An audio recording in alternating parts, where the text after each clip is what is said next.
ituturo ko po kung paano ang tamang pag set ng timing ng Isuzu Trooper 4GX1 sa crankshaft. Kahit wala yung pulley, makikita po natin na sa taas po yung code nya, nakatapat po dito mismo sa timing mark dito. Ayun po yung code nya. Tapos naman dito sa may camshaft, pag titignan po natin, ito po nakatapat din po dito sa timing mark, yung may giwang po konti dito sa taas. Tapos sa likod po,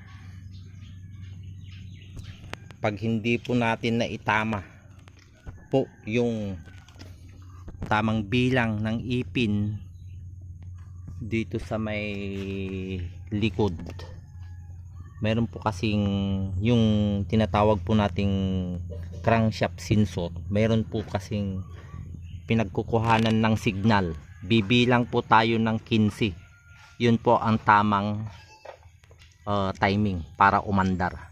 1, 2, 3, 4, 5, 6, 7, 8, 9, 10, 11, 12, 13, 14 at 15. Tamang tama po, nakatapat po dun sa crankshaft sensor. Yan lang po kung paano natin itama. At mayroon din pa pala dito timing mark, para kahit pumabaklas nyo yun hindi po siya malilito, kasi yung volt po ng crankshaft is pare-parehas po yung distance at wala pong guide yan. Pag nabaklas po, magkakalito yan. Pwede pong pagbalik hindi na po maandar, gawa po nung malilito po tayo dun sa pagbabalik. Yun lang po, maraming salamat.